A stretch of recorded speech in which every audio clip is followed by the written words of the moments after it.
thinking was Okay, all right. well, I'll Hi probably do mine guys, afterward. here I am, Court Ranowski with Jason Douglas, Hola. NBC News and CSNE, leading the way for conservative media in That's America and in Connecticut. And now we are live on Facebook here too on June the 3rd, a Wednesday, beautiful Wednesday night. Nice warm Wednesday night. Summer is here, baby. And we're at yet another edition of Common Sense News Entertainment and Yankee T News, All right. working together to build a media truth, an empire of media truth. Is what we're doing here. Sorry to hear that. So DJ Ricky is reporting that he's not feeling very well. Best he could do is hang in with us for 20 minutes. Hang in there, best you can, DJ Ricky. Yeah. You know what? We could start off a little bit just to talk about feel better. I just want to say I've wanted to be very transparent, and we have been on Facebook and certainly here on YouTube too.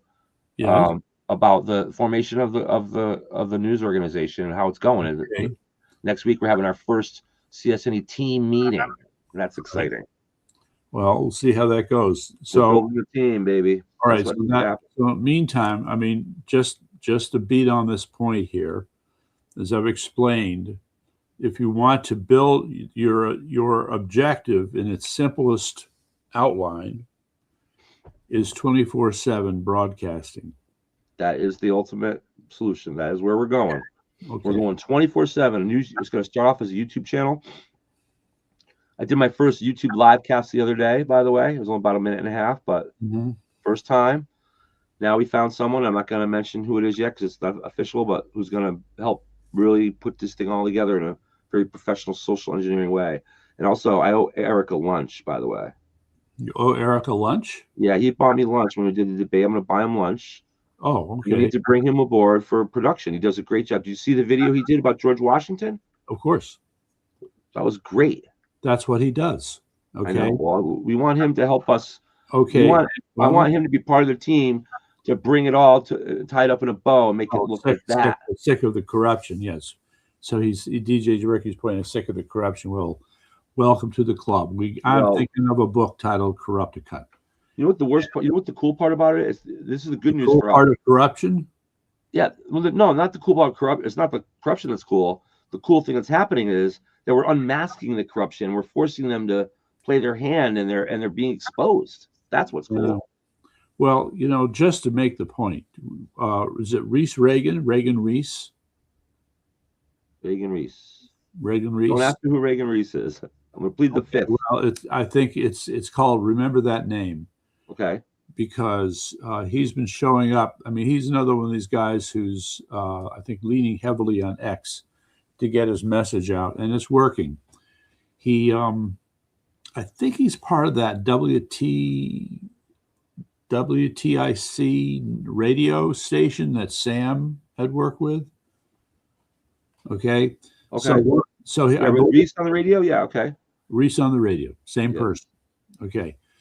So he had a video where he was confronting Governor Lamont, and the nature of the exchange showed that Mr. Lamont was not ready for what Mr. Reese wanted to ask him. It was a humana moment for Mr. Lamont. Oh, wow. Cool. Okay. And so this is, so here's a guy, he's in the mold of what you're dreaming of. Right? Reese, yeah. No, the notion that you're confronting officials. Yeah, that's exactly what we're going to do. Okay, well, he's doing it too. Okay. And this is great news, right? Because it's called You Hold Him While I Hit Him. Mm-hmm. And so. Well, it's good to, AM talk radio has, let's be fair. Let's give credit where credit is due. Over the last 30 years, AM talk radio in Connecticut has been, I think, one of the best bastions of conservative media, real hard hitting and far reaching conservative media that we have. Yeah, well, true. Limbaugh used to have Limbaugh on before he passed away. Well, they got Hannity on there, and they got Reese, who's a good conservative. Right. He's a little too. I think Reese is a little too naive in terms of Rhino. He doesn't think the Rhino is much of a big deal. And okay. Well, other than that, he's a good conservative and a good patriot. You got Vinny. I was on his show a couple weeks ago. I think I should call his show. You got Vinny Penn. What's that? Vinny Penn. Vinny Penn. Yes, he's another conservative commentator on AM radio in Connecticut. Okay. There's a Cadillac John, I think. I guess. Does country 92.5 country music. You got Lee Elsie. Conservative, good guy. Yes. So, and I met him. I was introduced to him by a guy named Joe Perone. There's a lot of people. It's funny. Cool. Steve Orozco. Last year Steve Orozco was running for mayor of New Haven, and he and I talked on the phone went back and forth quite a bit. Talked quite a bit. He's another good conservative. A little okay naive about. All right, so bad we're infiltrated. DJ Ricky is letting us to know that he knows Vinnie Penn very well.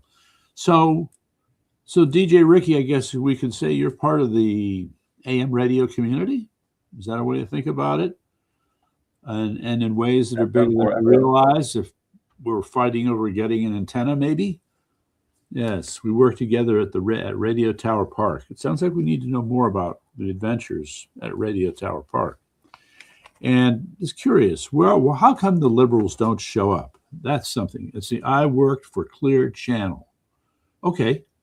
Well, AM radio is the way. If we want to have our big music festival this fall, late this summer, that's the way. AM radio and certain people we have written down that are going to help us.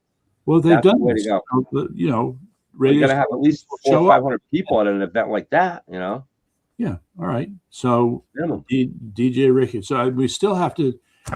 I'm calling a meeting, okay? That's DJ Ricky, you, me, and anybody else. In fact, why don't we invite him to that meeting? I'll go. Monday at 1? Monday at 1? No, I can't do Monday at 1. Any day but Monday. Wait, I thought you said you were calling a meeting on Monday. Oh, our team meeting, CSNE team meeting is Monday. Yes, at noon, actually, at noon. Okay. And where? Well, I'm not going to say it online. We don't need a big crowd there. I mean, all right, well, I'll email it to you. Okay. So we have a lot of people watching us yet. DJ Ricky, I'm going to send you. It'll be in Manchester. I'll send you by email. What I'm not allowed to say, but I'm saying it anyway. I'm going to tell him on the email, okay? And if he can make it, he'll make it, because it really, from the comments that he's making, I think he has a lot to offer. Okay. Yes. Then. Yes. Okay. So, if you're interested in making the meeting, DJ Ricky, let me know. Well, wait. The team meeting is still to be scheduled. We get this straight. Just at noon on Monday. Monday at noon, I'm meeting with our new social media monetization person and with the lawyer, and you can come along. Yeah. DJ Ricky can come along too. Heck with it. But I got to make sure he has experience in this area. Then come along. He's going to add a whole other dimension to this from everything he's saying. Okay, so that counts for something. I just want to, we gotta, I gotta let Becker know because it's his office space. That's the thing. Okay, I was just on. I can make it all work though. I always find a way. All right, Becker, this guy, our attorney is so excited about it. All right, well, we all are right now. I think we're all going to worry a little bit about results. So that's another story. Well, we need a better presentation. That is for sure. Yeah. Okay. So meantime. So I put up as the subject fraud, waste, and abuse in Connecticut plus USA. Well, speaking of that, we have a story coming up on YouTube on that very soon that our guy, Mr. Montville, is working on. Sam Montville is working on a story, a CSNE exclusive. Yes. And what is that CSNE exclusive? Waste, fraud, and abuse. That's all I can say for now. Oh, all right. Well, it's called Take Your Pick.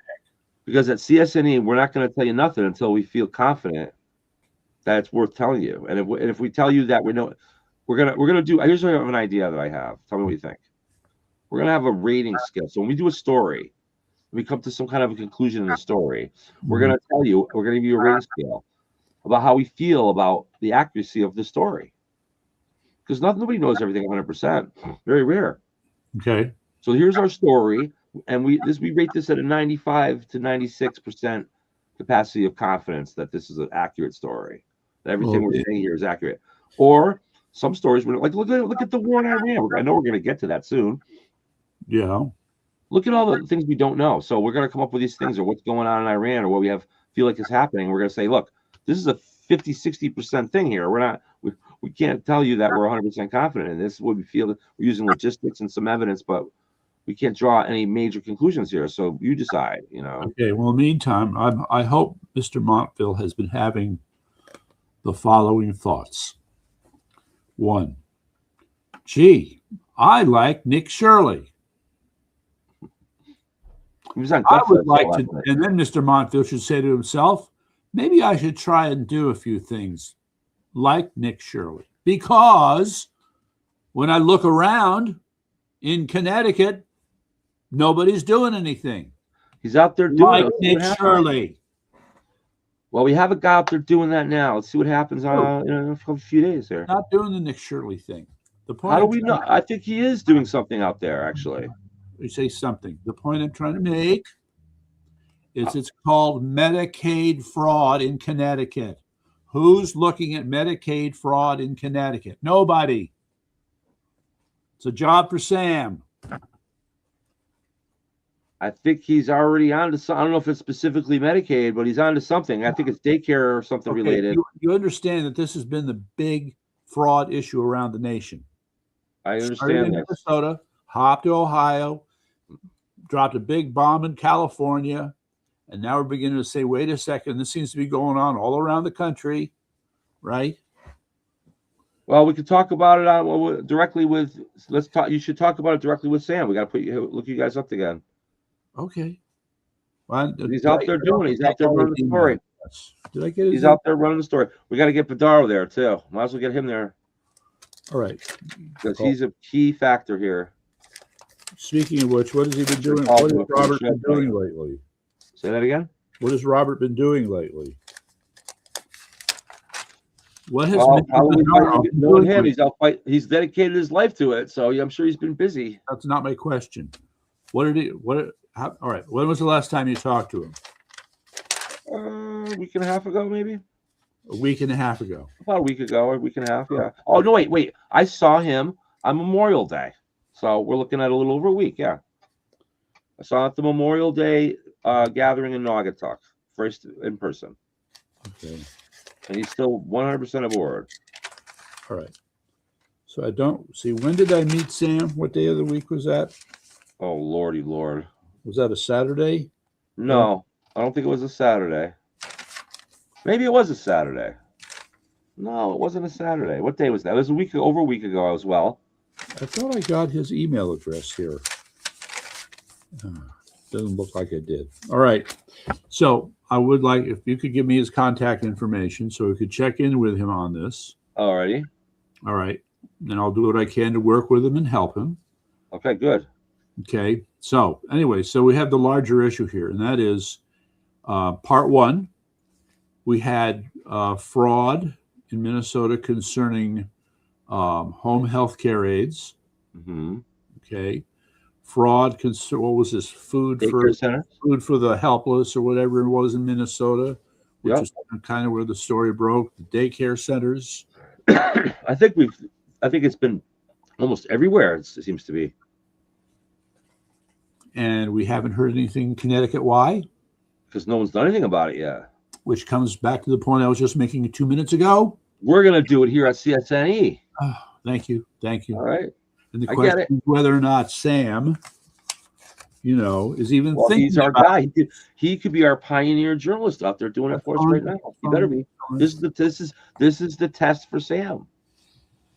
No, he has a lot of tests. I have to right now. My time has to be spent building the infrastructure for CSNE to be a lasting, hard-hitting, and ultimately number one source of information in Connecticut and beyond. So right now, I have to build that foundation. So I can't go out and do a lot of camera work right now, other than what I'm doing. But you just doing right now. $800 for this incredible camera. Yeah, I did. A beautiful camera. I hear a contradiction. What's it? I didn't say. Are you giving the camera to somebody else? No, I'm going to use it. I'm out in the field, but I'm going to use it. To do this, but you spent $800 on something you don't have time to do. I didn't say I didn't have time to do it. I'm already doing it. I just don't have the time to do more of it right now than I'm already doing. Than what I'm already doing. When I'm already doing live Facebook right now, it's live on Facebook. But thanks to our new, I believe will be our new social media engineer, that will be everything I do. When I click the switch and I talk, it'll be on both. There won't be one or the other. Arguing like an old married couple. Yeah, I got it. Okay. The how now, brown cow. All right. So the other thing, though, is that I did find there is a directory of nonprofits in Connecticut, but I'm not sure that it's complete. It's 93 pages online. Mm-hmm. but there's quite a few of these nonprofits. So the point is, where the fraud's going to be happening, it's going to be in and among those nonprofits. Mm-hmm. So for what it's worth, the problem was the very first look at these, they kind of sound legitimate. So, actually, there has been scandal associated with Save the Children. Interesting. And the funny thing about Save the Children is that they were in Westport, Connecticut for the longest time. And their focus used to be on, what am I trying to say? World hunger stuff. But now they've shifted to domestic violence, child rights and welfare, and international stuff. So guess what Save the Children has been accused of? Fraud, waste, and abuse. Close. Child trafficking.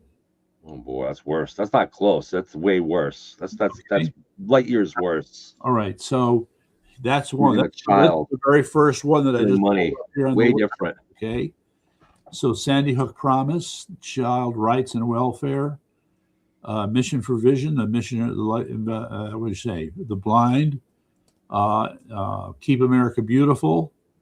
There is some question. I mean, all of these, my first pass was maybe this is the Mystic Seaport Museum, the Global Lyme Alliance, Build On for Poverty Alleviation. There may be some stuff here. Just saying. Mm-hmm. All right. So there's that list, and it's for him to go through. I'll send you what I know. You're right over the target. Well, it's not. Yeah. But how do you even? All right. See, I keep thinking in terms of some central point from which all this stuff emanates. And that may not be the case. Instead, you may have a mob of fraud. How does that sound? A mob of fraud. And everybody's out grabbing money, running their grifts. They don't talk to each other. They just pursue their own self-interests as people committing fraud. And we're sitting here trying to make sense out of this, and it's not making sense. But there it is, and we have to figure out how to deal with it. I do a lot of driving around Connecticut. I got to tell you, I have taken note. There's one of them's called the Learning Center. There's a couple. You drive by them, and it looks like a daycare center. If you don't see any, I drove by one just the other day, and right in was it Meriden? I can't. Yeah. So I took note of it, and there was no cars, and it was like the middle of the day, and so I think there's a lot that can be done. I think it's actually easy pickings once we get the infrastructure set up. But once again, when you start investigating fraud, you put yourself in danger. Yes. And in two different fronts. Mm-hmm. So there's two defenses against that have to be worked up before we get too crazy. And that's what we're almost there. That's why we need a good lawyer. First one's already taken care of. Right. Second one is a strong viewership and strong equipment. 360 camera, which I didn't buy yet, but this one I bought today is going to be great.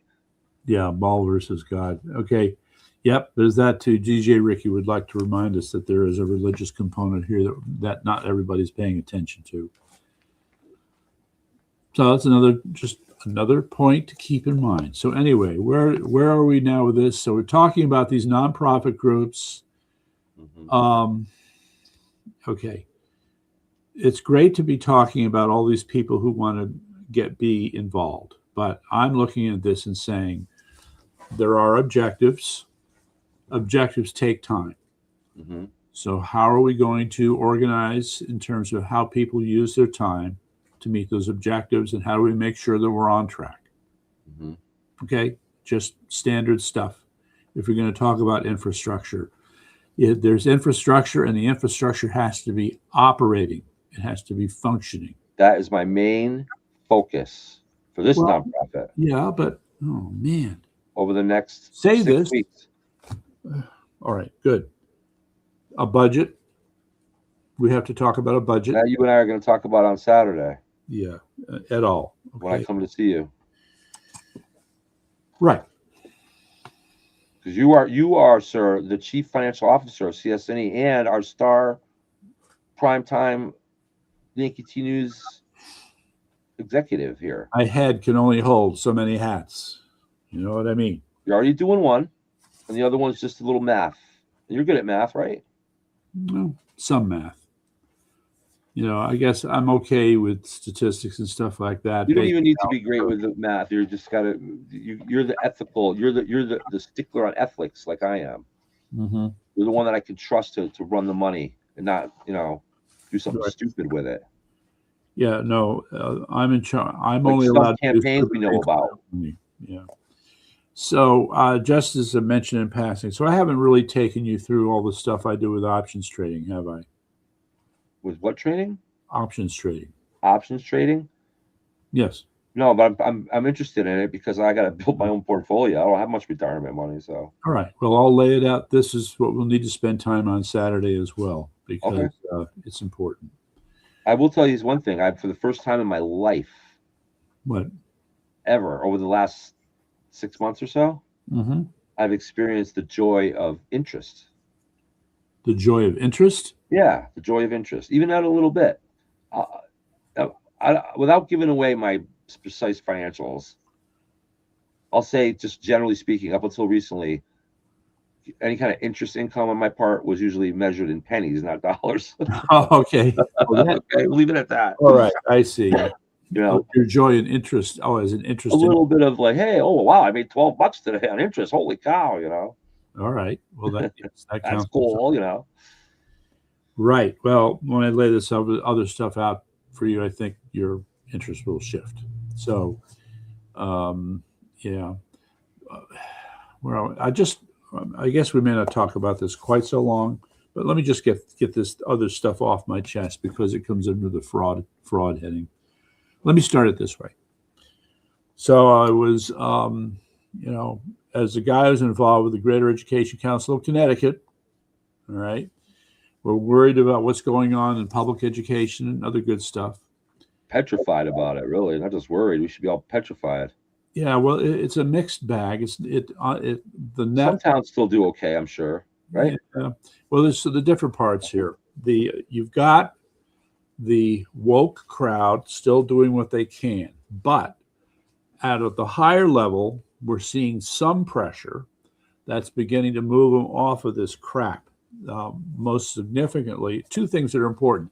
Yes, we've heard complaints about grade inflation at the universities. That would include Harvard and Yale. But it turns out that grade inflation is also practiced in the high schools. Mm-hmm. So what's wrong with the grade inflation into the high schools? It's simple. You graduate kids who are not ready for college. They get A's, fake A's. They get admitted to colleges. They show up and they can't do the work because they had grade inflation in high school. I'll tell you what. Right now, I'm gonna make a confession. Right now, back in 1988, yes. Myself, yes, and a product. So school. I know what you're right. It's sinister what's going on. It's probably worse than ever now. But the practice of pushing kids through to graduate that really aren't ready to graduate is going on forever, because the schools do their budgets based on their graduation rates. The state used to at least give grants based on graduation rates. Or so the bottom line is, they just like with the COVID, they boost those COVID numbers to get those payments in the hospitals. So is the same with education. And I am living proof, because I fell my senior year at Rockville High School. I spent so much time at my girlfriend's house. I tanked out on my grades. Okay. Came up 2 credits short at the end of my senior year. I shouldn't have graduated. But they sat me down in a room. They knew I was smart. They knew I was going to be all right. I was going to make it through college regardless. Mm-hmm. But they sat me down and they said, Mr. Jason, he said, it looks to me like you need one more class to graduate. And I knew it was 2. Mm-hmm. Oh, it looks like 1, but it's 2. They just called it 1. They shaved 1 right off. And then he said to me, have you worked 200 hours during the school year as an employee? I said, sir, I've worked 2,000 hours this year as an employee. And I was right. I was landscaping. He said, well, then you got a co-op credit. Here you go. Here's your congratulations. You got your diploma. Go pick it up at the town hall next Tuesday. That was it. Now, I can, like, a lot of people they do that with people that aren't ready for life or whatever, college, not just college, but life in general, And why don't they teach kids more about their rights in school? Stop. Stop right there. You just set up the perfect segue to the point I need to make. Take it away, my man. Perfect segue, I'm telling you. Take it away. All right. So where does it start? Let me set it up the way it was, and then quickly I will get to the main point. It is John D. Rockefeller who, starting in the early 1900s, set about the business of reforming American education, American public education. Okay. And one of the things he did, this is very strange, a hell of a video. He hired, dramatic pause, H.G. Wells. Does that name ring a bell? Yeah, the time machine guy, right? Yes, and other things. Right. He hired H.G. Wells to write, or should I say rewrite, American history. And it was titled The Outlines of History. And I think H.G. Wells worked on this for 2 years, and he had like a 2-volume set. And so this was handed over, and then there was some other educational foundation that John D. Rockefeller had. And these books served as the starting point for reforming American public education. Who knew? Okay. Now, anybody who's involved in public education normally likes to point to a guy named John Dewey as the one who started the whole reform movement. But Mr. Wells, Mr. Rockefeller, and Mr. Dewey were all thinking of the same thing. And what was that same thing? I'm glad I asked the question. They were asking about how do we want to change American education? The country is changing. Our education needs to change. We were becoming more industrialized, a bigger, richer, more complex society. Because of that, they felt that they had to shift education in the direction of being more of a, not socialist, a social education. So yes, socialization is important. Social studies was even that's one of the major courses they put you through. Okay. So as I pondered this, I was trying to figure out, well, then what did they change our education from? We understand they changed it to something that was a social education. And then I'm telling you, I'm sitting there, and then all of a sudden, boom, it hit me. We had what you would call a liberty education. And why you're talking about prior to. Prior to. So to make my point, there was a gentleman, you may remember his name, Frederick Douglass. I remember Fred. Okay. You remember way back, old Fred and I. Your good buddy Fred, yes. Okay. So all those dinners he does. All right. So Frederick Douglass was a gifted orator, if there ever was one. Okay. Now, born a slave, he was self-educated. And when asked, I actually have one of the books he used. It was the Columbia something or other that he used to teach himself. And when you read that book, which was published in the 1830s, around there, 1840s or so, it's amazing how much in the book they talked about liberty. Liberty was clearly a central theme or principle in America in the mid-1800s and probably later. And if he was reading, if you're reading about educational purposes, then most likely liberty was at the center. But wasn't education in the 19th century, in the early part of the 20th century, very beginning of the 20th century probably, was that mostly locally driven? There wasn't really a federal education. I know there was no federal education department. It was local control, but the nation still had a culture. And by the way, I want to acknowledge culture of liberty. Hold on. I want to keep DJ Ricky in the conversation here. Just show the book called Propaganda by Edward Bernays. Yes. Okay. So let me react to that too.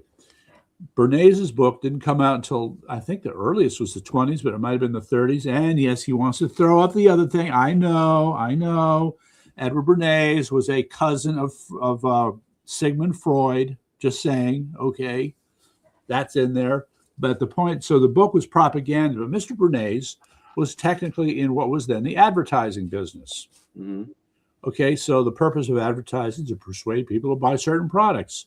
So the whole thing about how do you persuade people publicly with ads in magazines and other things that you would use, how did that work? Okay, and so his study of that led to his writing this book, Propaganda, which, by the way, was a tool for making Hollywood movies.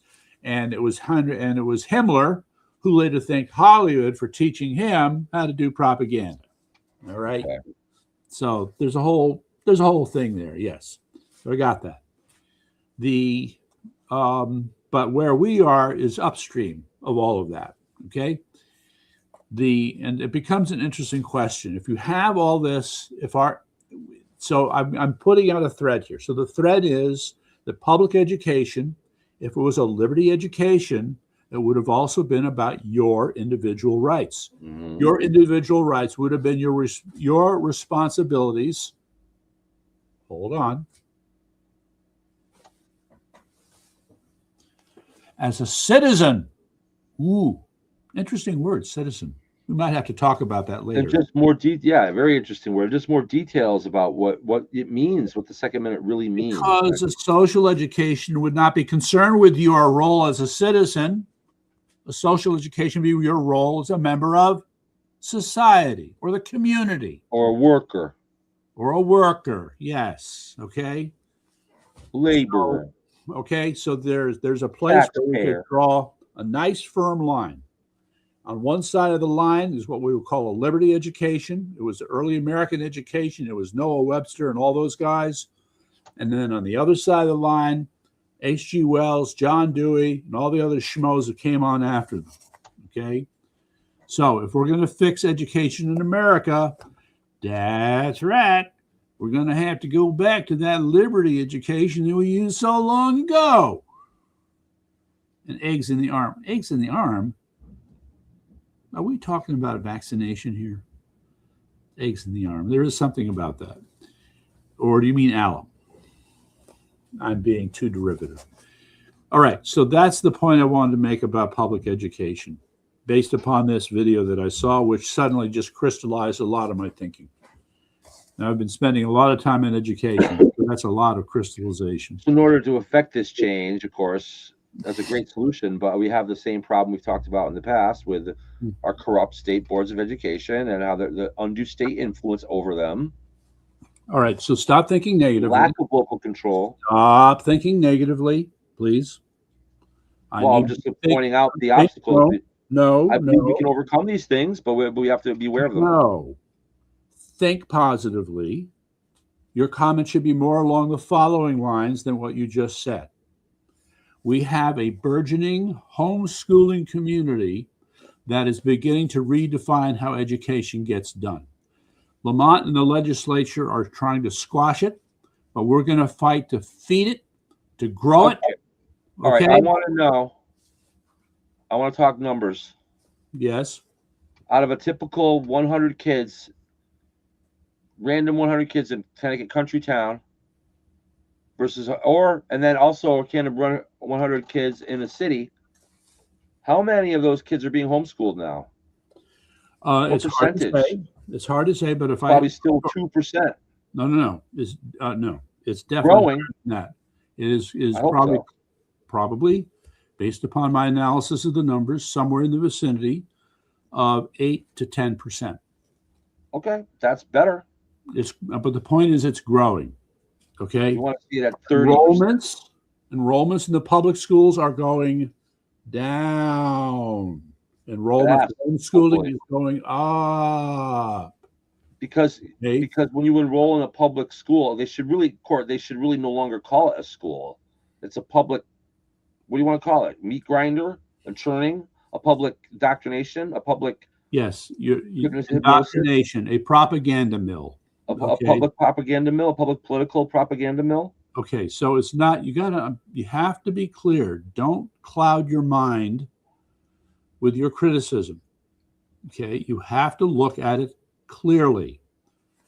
Okay, I get. Look, I'm not a politicize pessimist. algebra. You cannot politicize biology. You try. I'm not a pessimist, but I'm not an optimist either. I'm a realist. So I'm going to point out the good and the bad. So I get the good, but the bottom line is we're only got 8 to 10% of our kids that are benefiting. Maybe we give it up to 20%. We still got the vast majority of our kids that are being pulled into this fray. And so there needs to be systematic change from within at some point. Yep. Unless we can get it up to 50, 60%. Okay. Do you think it's realistic that 60% of our parents will be able to homeschool their kids? It's not. Okay. Right now you're just throwing numbers around. Okay. This is with respect to what goes on in the public school system and the whole educational system in this state. Your attempt to capture it is not working. All right. So let me just read DJ's comment here. He said, my daughter went to the public school after being educated at home. She knew math at their level at 6th grade going into kindergarten. Okay. That is typical. Okay. That is typical. That's great. All right. So the part that's really annoying here. DJ for taking care of your kid and teaching it early like that. Great job. Okay. Good dad. All right. Well, so he's not the other one. And the other thing here is this is an important point, is that there's more. This is a very important point. There is more of an interplay, okay, between homeschooling and public school than meets the eye. And so DJ Ricky just gave an example, okay, where she was homeschooled for a period of time, but then went to the public school. Now, I don't know if she graduated from public school. Probably in 9th grade. But, for DJ Ricky, and her mother, it's probably, what the hell are we doing if she's that far ahead? Okay. And the fact I don't know. There's so many things. By the time they get to middle school, teachers are poorly educated, teachers are poorly trained. Okay. You have a system that's set up that politicizes teachers and doesn't care about their knowledge. Okay. You have a whole system that is prejudiced against being knowledge-based, although it's beginning to change. All right. Any one of these things is problematic, but there are at least a half dozen different things based on policies that are being pursued, based on incompetence, based on a hidden agenda, all these things crowding in on public education and producing crap. Okay. But after saying that, I want to go back to the interplay part. This is very important. Where there are some cases where parents go to the schools and ask for help with some curricular materials. Believe me, the parents are very sensitive to this stuff about propaganda. All right. Mm-hmm. So they're going to evaluate what they get, and they'll be able to tell if there is propaganda in there or not. And that's the other point. It's not 100% propaganda. They try to slip stuff in. Okay. Mm-hmm. And the other part is it's the stuff they leave out. The sneaky propaganda. The other side of propaganda. It is about what they don't. You're right. It's about what they don't teach as much as it is about what they do. And then goofy stuff. Let me give you an example of goofy stuff. All right. You learned about states' rights, the 10th Amendment, right? Mm-hmm. Okay. I can tell you when I was in high school back in the 60s, stuck out in my brain, but there I was looking at the textbook, and it was explaining the 10th Amendment. You want to know what they call the 10th Amendment? What do they call it? The elastic clause. Yes, I remember that now. You remember being called the elastic clause? I do remember hearing that term, yes. And how goofy was that? How goofy was that? Tell people what the 10th Amendment is. Okay, 10th Amendment, it's about basically it's the rights and powers of the federal government are limited and specific. They are few. The rights of the states and the people who live in those states are many and unspecified. Okay? This was a reluctant salute to statutory law because when you get into statutory law, now it's about controlling every damn thing you can think of. All right?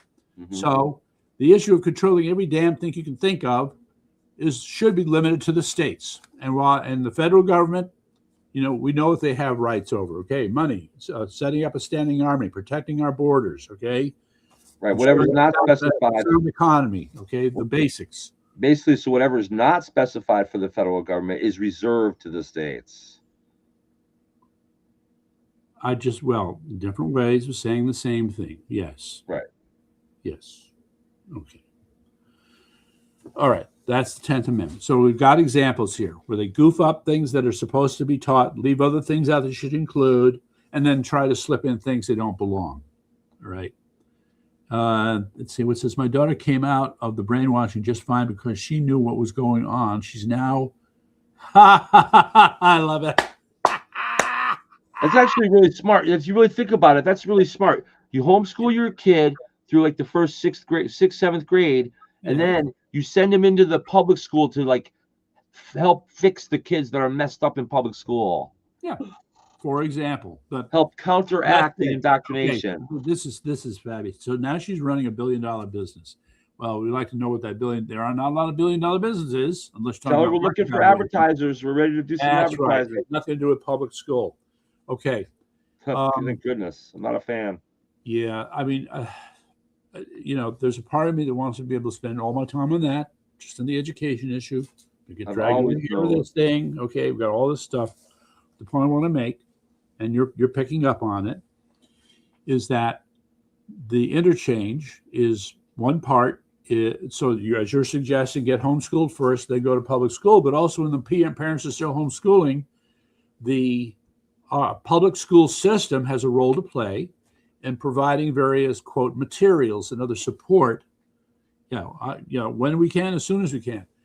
And, all right, bringing them, so there's that. But anyway, the other part I want to make is important. There's the whole thing, homeschooling, they're not going to get socialized. They won't make any friends.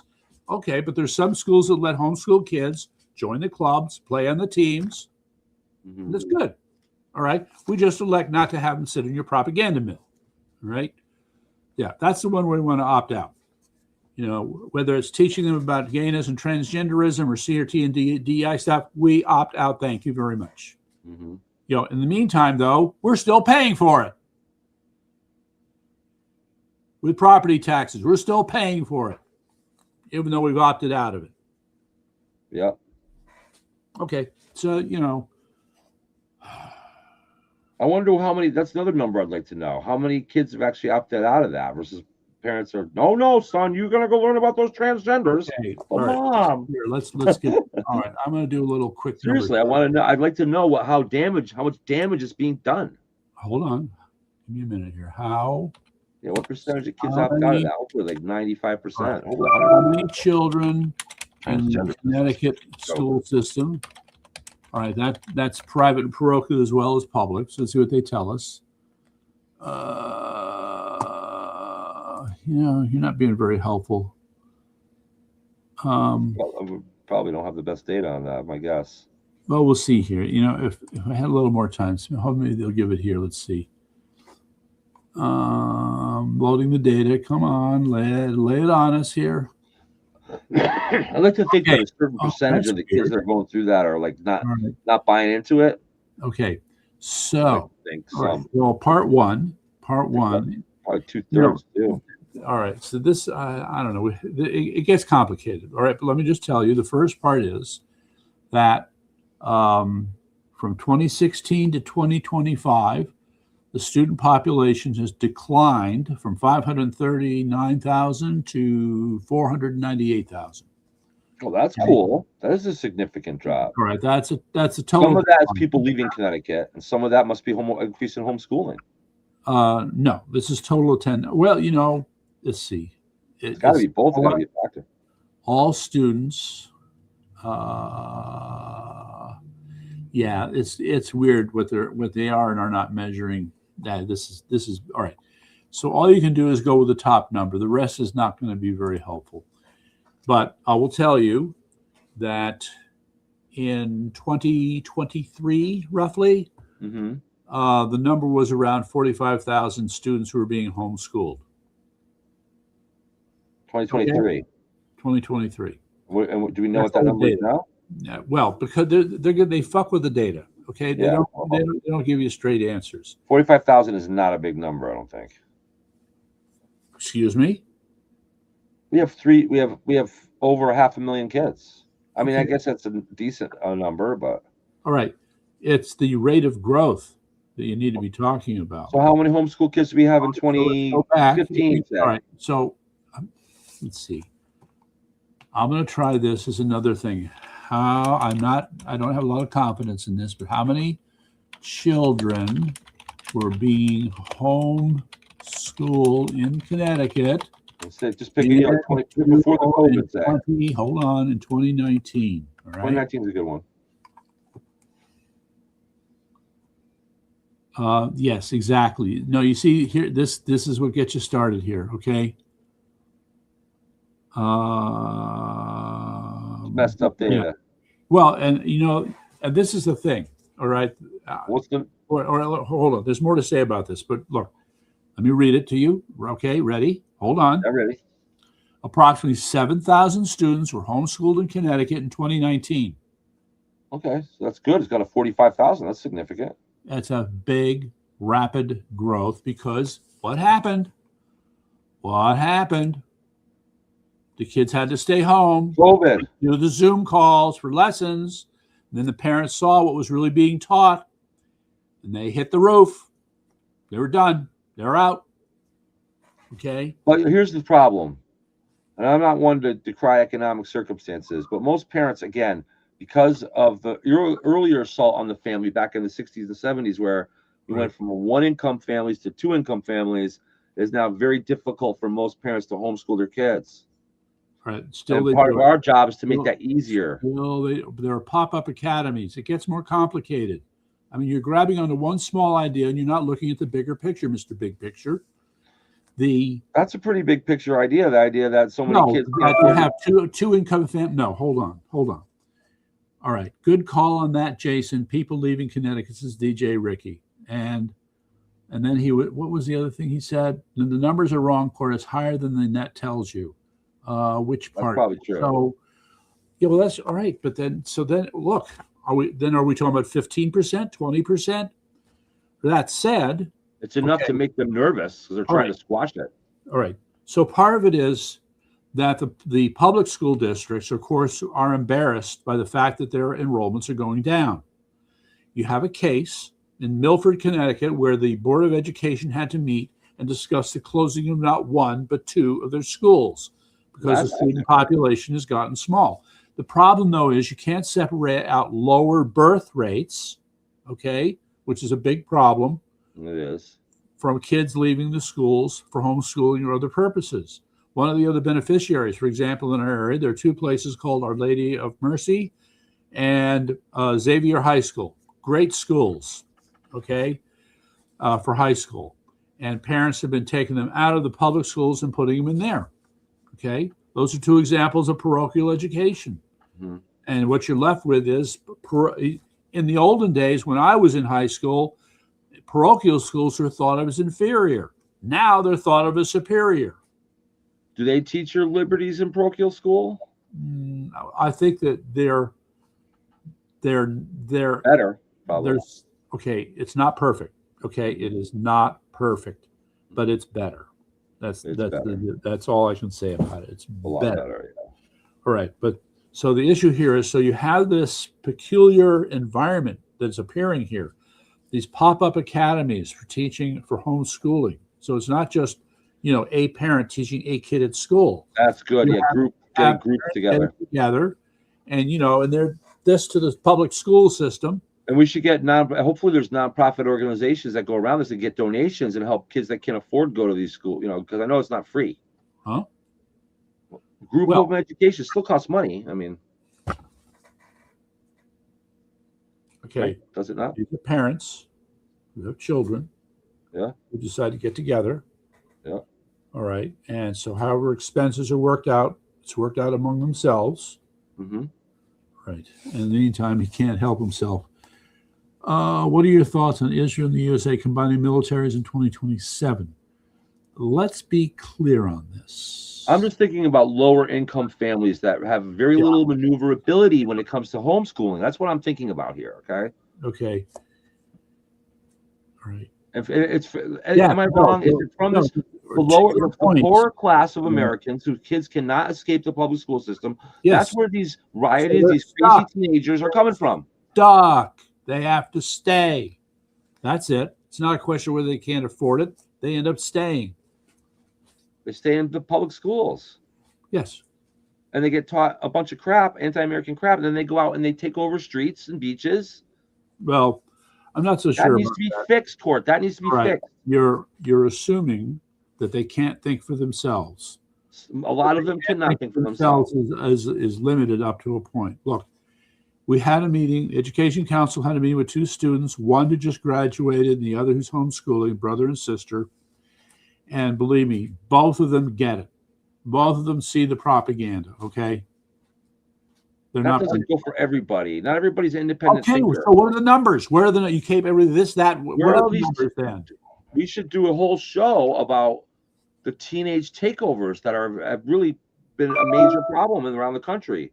Even in D.C., where they have the National Guard now. All right, there's been teenage takeovers right here in Connecticut. Right, yes, right here. And there's a real bad one on Narragansett just a week ago. Okay, what is the root cause of this? Because that is a major problem. Mm-hmm. Well, obviously, I want to blame bad parenting, but you also have kids who are having fun, being rebellious, and all they do is use social media. They use their cell phones to communicate with each other and to coordinate the creation of these street flash mobs. Okay? Mm-hmm. All right, so what it comes down to is the police realize that they're going to have to find a way to monitor this stuff. I forget which town it was, but it was a problem. Police came out and said, look, we're tracking these cell phone communications, and if you guys show up in the street like this, you're getting arrested.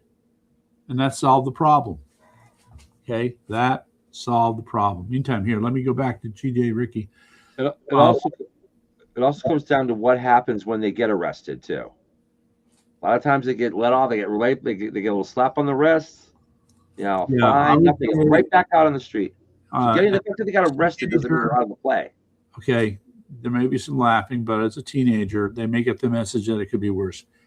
Reaction solution. So, guys, we need to relax and not fall in the problem. Reaction solution. Well, if you're talking about the teenagers, sometimes you don't even react. So there is no solution. Is a better education and a better structure, a better economic structure for families, so they can supervise their kids. You're sounding more and more like a liberal. No, look, the one income family changed to the 2-income family has created a logistical problem for parents and parents in supervising their kids. You ever heard of the latchkey kid? Yes. Okay, well, these latchkey kids, they come home, they're not supervised, they're young. They're watching whatever on TV or whatever. And these days with the internet, they're doing whatever on social media. None of it's being supervised. Okay. I saw a statistic that was frightening the other day.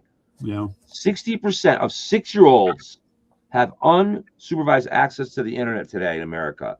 Only 56% of kids that are 6 are allowed to play in their own yard unsupervised. So more kids are being free to use the internet than are being free to play in their own yard. Mm-hmm. That's an alarming statistic. Yes. Anyway, do we have another subject you want to hit on? Right now, here, DJ's coming after you again. Oh, here we go. Easy, Jason. Do you have a family? Well, yes, he does have a family. In fact, do have a family. I have 3 adult children. Yeah, 3 adult children, but it's like 2 families, right? Is that the way to think about it? 2 families? No, because they live in, they're different.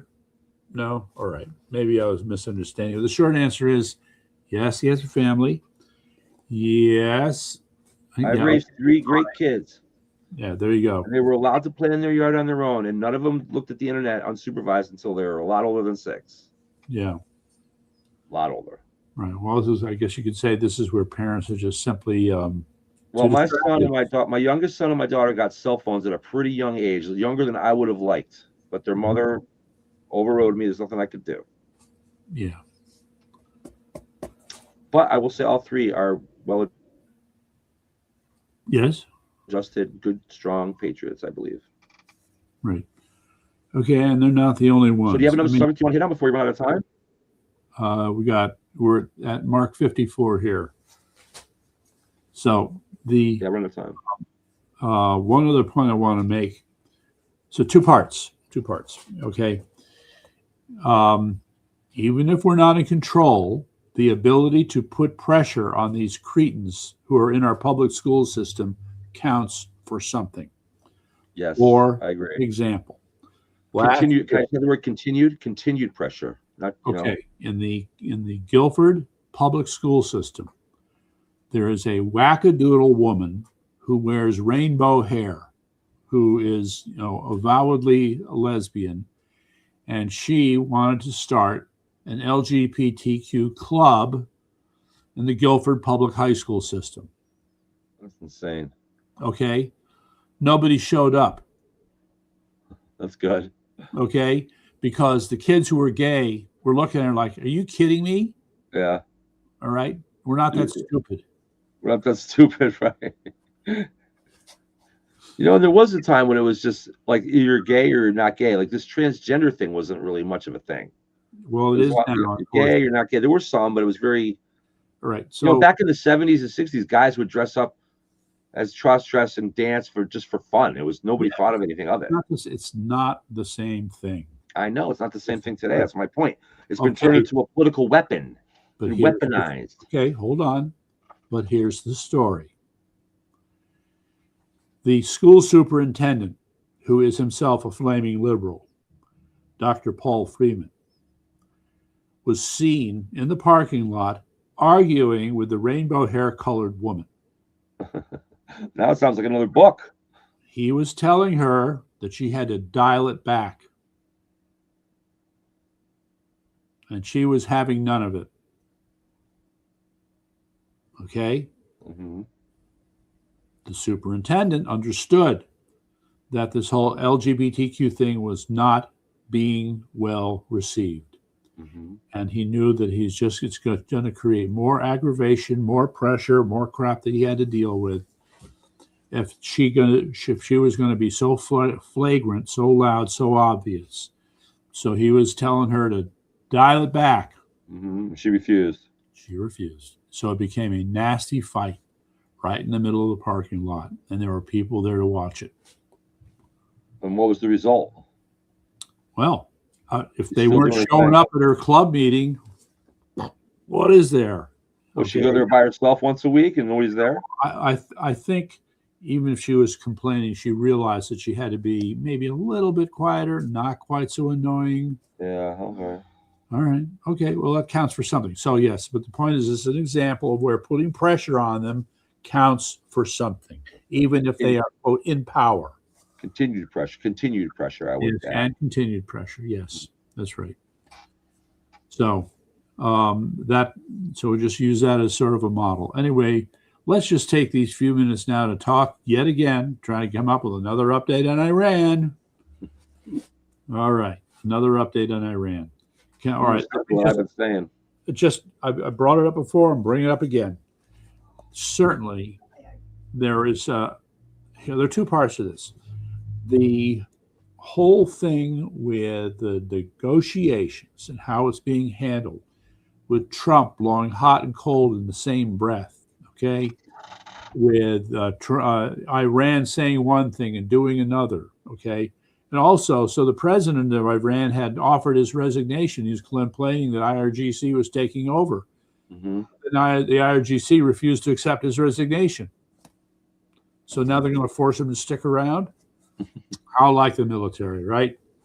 So so you got those things going on. So there's this mishmash, all right around the center here concerning negotiation. But one truth does emerge here. And that is both sides would rather not go to war again. I need to say it again for emphasis. Both sides would like not to have to go to war again. However, there is one party that is pretty okay with going back to war again. Maybe Israel. With the provision, of course, that we're going to be helping out. All right. Now, I'm with Israel, baby. All right, so let me offer. All right, and I'm going to come back to an earlier point DJ Ricky raised here.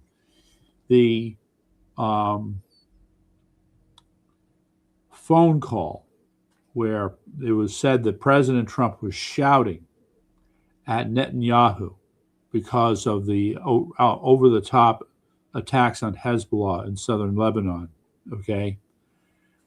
Okay, that's possible, but I want to give you another thing to think about. We're quickly learning that there are a lot of moving pieces as far as what's happening in Iran is concerned. And having a loud discussion or fight with your supposed ally is as bright a shiny object as anything I can think of. What do you think, Jason? Well, tell me what I tend to agree with you. Okay, so. But the liberal media wants to paint it out like it's a crack in the armor, though. We're saying that it's a strength. Okay, let them waste all their ink. Let them waste all their airtime on what's going on there, because the real action is in the Strait of Hormuz. Okay, so long as you keep having this fight over in this corner, that's distracting you from what's going on in the Strait of Hormuz. All right, what is going on? I still think at the end of the day, I personally won't be satisfied unless we have to see the collapse of the IRGC, the collapse of the Mullah. All right, and we're still looking at it, something that takes time, and it's just all right. I got to get. I don't agree with that. I don't think. I think that it's not something that takes time. It's something that should happen right away. It's something that these people will never understand anything but brute destruction. All right, let me give you an example. For them, not the whole country, but for them. Let me give you an example. I have a friend. Her husband, she is about maybe in her early 60s, and her husband is around 88. Okay, and smart man.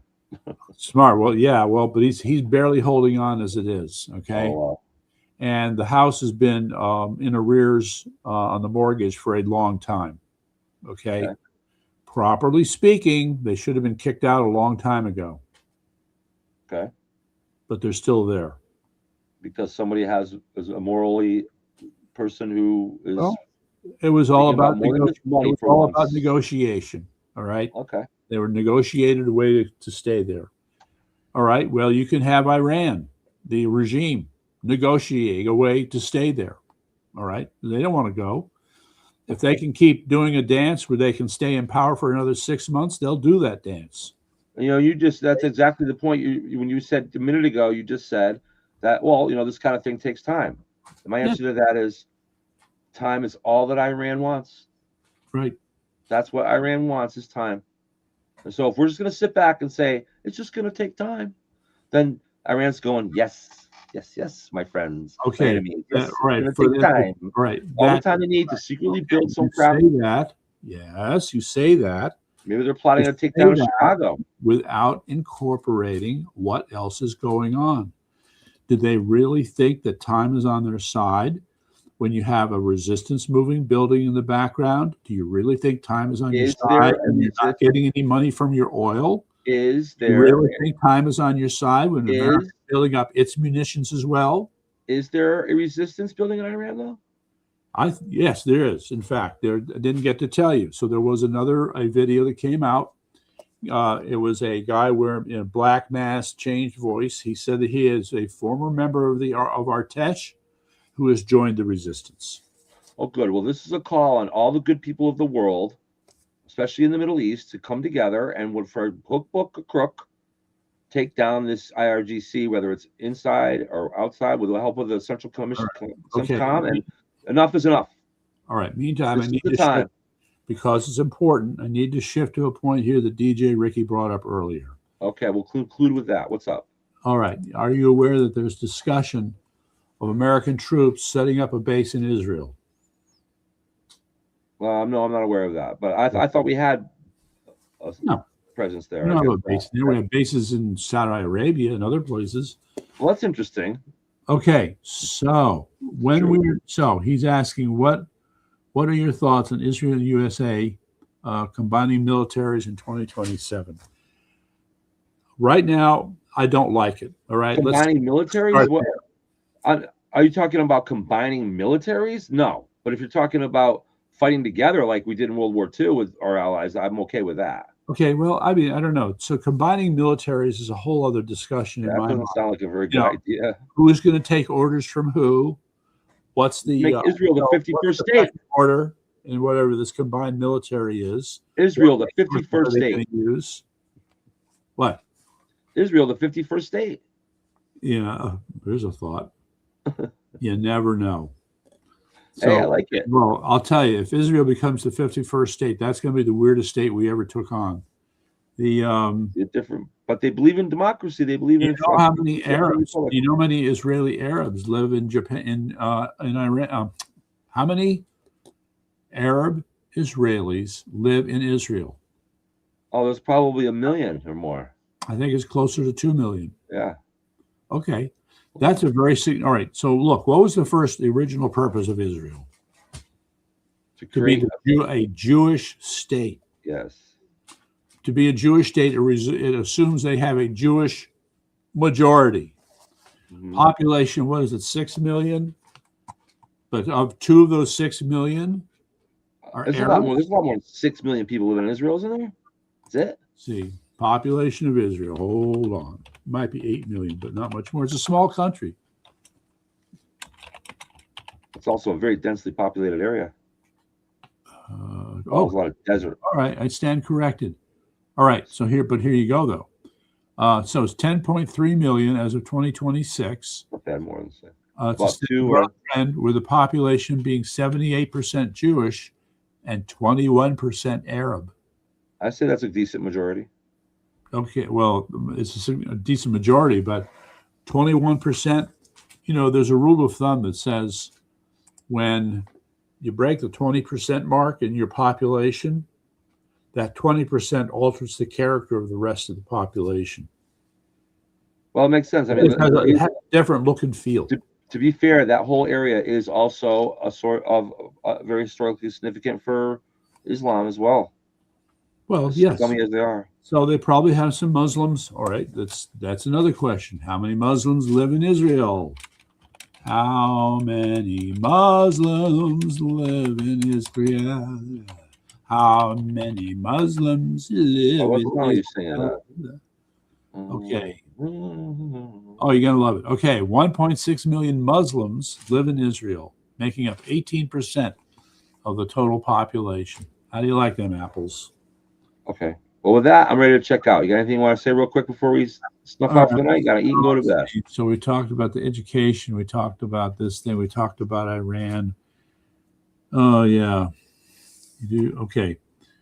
Yeah, I think that's it. All right, guys. So great to see you once again. We'll be back tomorrow night. Okay. Try to bring some new stuff to the discussion tomorrow night. Check out our broadcast tomorrow night also with Selena, Common Sense News and Entertainment, Connecticut Common Sense. What time? That's got a lot of good guests coming up. We're gonna have Betsy Coy coming up. Yeah. And also Sheila Gallo. So another great night. Thanks for joining us once again on Facebook. Common Sense News and Entertainment, Yankee T News. All right, later. I'm gonna call you real